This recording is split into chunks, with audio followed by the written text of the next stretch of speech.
Thanks, man. We a rusty hook. Yeah. Hey, it's Fred! Do you see all these copies of Black Ops? Hey, Apple! Hi, what's going on? How was your day? What's going on? What's going on with you before I start? Hey guys, we're the Janoskins. What'd you get, dude? I got a boner! Number 1, Ray William Johnson with 48,000 subscribers. Number 14. This is a new show. Phil DeFranco is number 14 on this list. Now, I've already talked about this jerk-off in my SXC Phil Sucks video, linked right here, so I'm going to try not to echo my words as much in this video. But what more can be said, folks? Exploiting tragedies, misleading titles and thumbnails, no entertainment value whatsoever, excessive jump cuts, and he looks like Corey Monteith if he did meth, too. SXC Phil's videos are the visual equivalent of getting your dick caught in the toaster, and he says literally what everyone else has already said, with nothing of importance to add. Then again, it's not him who sucks, it's his two writers, copy and paste. And his self-titled Philip DeFranco show is more boring than Mitch McConnell and Ben Stein's voice having sex on slow-growing grass in the middle of a Nebraska traffic jam during a slow Monday afternoon. Hey guys, how's it going? This is Logan Cruz doing his best SXC Phil impression. So in case you guys didn't hear, Earthquake insert name here happened in another country. Now people died, and this is a tragedy. Put in the comments below if you think this is a tragedy. This obviously is not a ploy to raise my popularity. Now enough of that bullshit, because in other news, Megan Fox just showed 1/16 of her boob today. But you're ever topless in your thumbnail on a rainbow. That's just how marketing works, pal. Phil, like Crocs and Faux Hawks, go back to 2006 where you belong. Number 13. I've talked about quite a few rip-offs here on this countdown, folks. But number 12 on the list is by far the biggest one of them all. Chris Bores is the angry video game nerd minus everything that made him watchable, plus a little creative ineptitudes here and there. The Irate Gamer's videos are some of the most deplorable videos I've ever seen on this website. Watching them makes me want to drop an Atari 5200 on my junk and jump into a pile of broken Sega CDs and fat PlayStation 3s from 4 stories high. Most of the time he has no clue what he's talking about, and not to mention, he's just plain dull. He's trying way too hard to be James Rolfe, that when he actually is being himself, it's just drab and torturous to sit through. His videos make playing the Nintendo 2DS seem rewarding.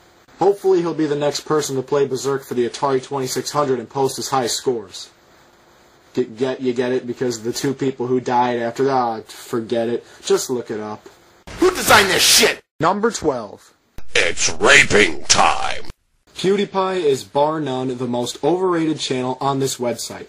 Seriously, the number 1 most subscribed on YouTube is a guy screaming at video games. Now that really shows the state of the majority of this website's users, now doesn't it? There's nothing to value in his repertoire of screams, cackles, and unfunny jokes, and I'm all fine with rape jokes, it's just controversial humor, so I'm not going to dog on him for that. But nearly everyone and their mother sees this guy as the greatest thing to hit the internet, when I only see him as an infantile, detestable, heinous slap in the face to anyone with talent on YouTube, leaving much to be desired. There's a right way to do Let's Plays, and there's a wrong way to do Let's Plays. PewDiePie does them the wrong way. Then again, the whole idea of making money on YouTube by playing video games, adding no insightful commentary whatsoever, seems ridiculous in and of itself. Not to mention he's a money-grubbing pile of butt sauce whose fanboys consist of self-induced, oblivious 6-year-olds. His videos aren't capricious in the slightest, and he's literally the poster child for quantity over quality prevailing on YouTube.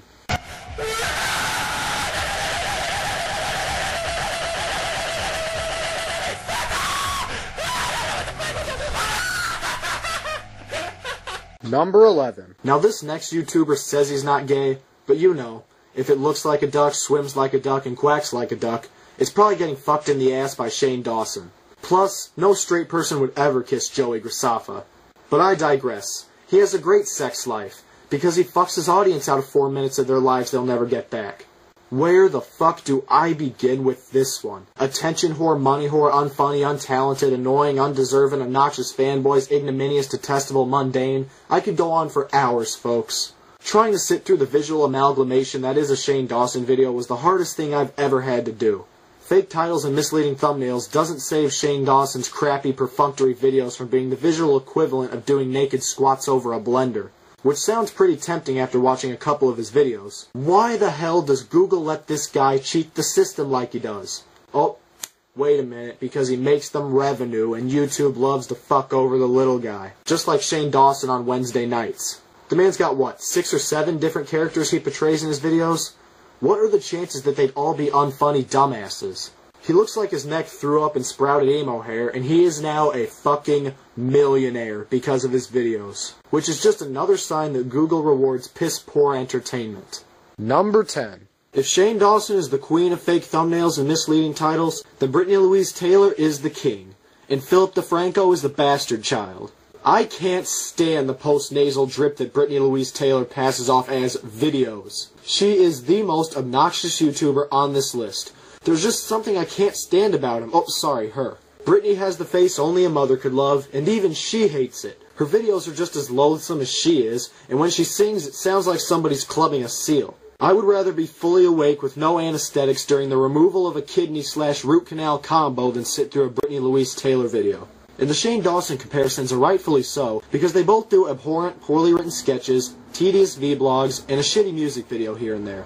Not to mention they both look like the opposite sex and have boatloads of undeserved fame. She uses execrable jokes, atrocious editing, excessive amounts of jump cuts, and is clearly only in it for the AdSense money.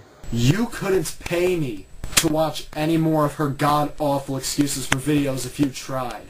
Number 9. It's a cold slap in the face to see obnoxious, irritating cockwaffles like this succeed in life. Now, I used to think Tobuscus was annoying and infuriating, but now I can see he's the complete opposite. Infuriating and annoying.